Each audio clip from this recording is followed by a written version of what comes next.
Welcome to another episode of Debatable with your host, Nina. A few episodes ago, I talked about how when I'm reading, I tend to go very slow. And I've had to really deal with that for the past few days because if you are following our social media accounts, you would know that I have been graciously given a free copy of Walden Bello's Global Battlefields. And I am also going to have an interview with them in a few days about their book, about their writing process, about everything that is in this book. As you can see, I have made a small dent, not the biggest dent, and that's because I really take my time when I'm reading. I'm also still reading my other book. I am also reading a new book on my Kindle. So I just really like reading. And I think for a lot of debaters, reading is something common. I think a lot of debaters and people who read, they intersect. If it was a Venn diagram, it would be very close to a circle. And I usually end up thinking about whether reading is worth it, which is weird because I know everyone says reading is one of the best hobbies that you can have and it's a really good habit to have. But given my line of work, it seems that reading things that are not for the purposes of improving in debate can feel like a waste of time. I'm sure a lot of people feel that as well, especially if they are super busy.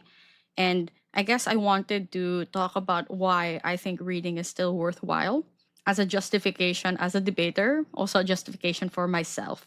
In my reading of Global Battlefield so far, and as you know, I'm very slow at reading. I like annotating quite a lot. I like highlighting. I've written a lot of my own personal notes. I have also written some questions that I would like to ask during the interview itself. I think that it's a conversation. It also brings me to the other book I'm reading, which was about the art of reading itself. So, quite meta if you think about it. But Proust and the Squid, which I talked about last time, there's a chapter here that talks about how there was a lot of hesitation in adopting reading, in creating writing as a whole. Socrates talks about how writing takes away the dialogue element of learning, takes away the conversation that naturally happens. And at times I do feel like that. I do feel it when I'm reading, for example, this book. It feels so intimate, especially since this is a memoir. I'm learning about someone. It's kind of forming some parasocial relationship. And I start to question if I'm getting the full picture. I'm very fortunate that I get to interview Walden at the end of this, so I don't feel as bad about learning about his entire life.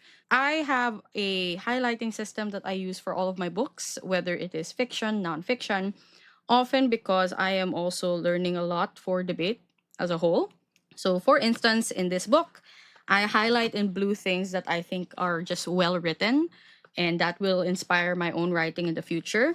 In red or pink, orange, whatever this is, I put down pieces of matter. So, like facts, things that I think are relevant, historical information that might be useful in the future.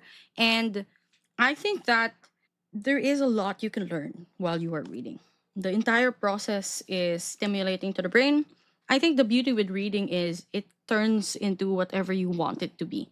So this could just be me gossiping if I wanted it to be. It's like reading tea if I wanted. It could also be me studying because there are debate things that I am learning. It could also just be me appreciating how writing is done. And the thing about reading is no one tells you how to do it. A lot of people struggle with reading because they think there is a correct way.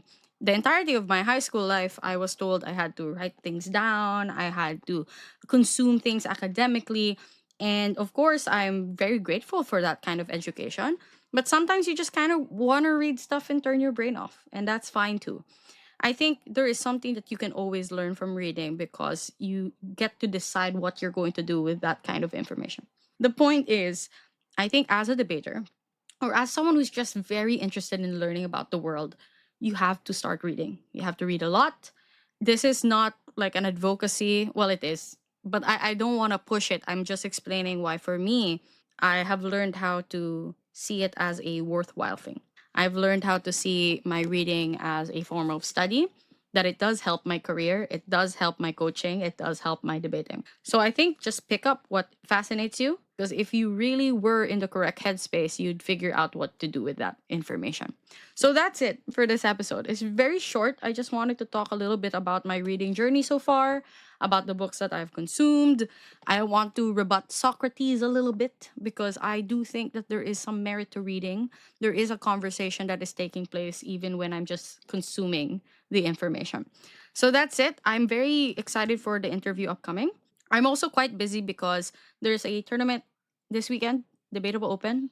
There's still time to register if you happen to watch this before the tournament's happening. So please do consider joining. It'll be fun. I'll be there, though I will have to sit out some rounds because I'll be teaching. But I hope that you can make it.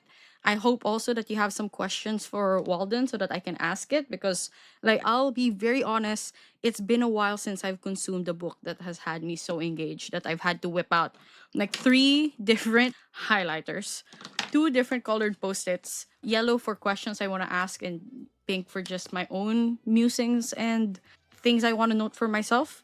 And I even have book tabs, which I've never used before because I don't know how they're used.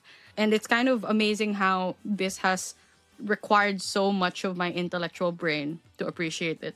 And it's just been a lot of fun. I'm enjoying reading again, and I hope that you find enjoyment in it too, should you get back into it. So that's it. I'll see you in the next episode. Bye bye.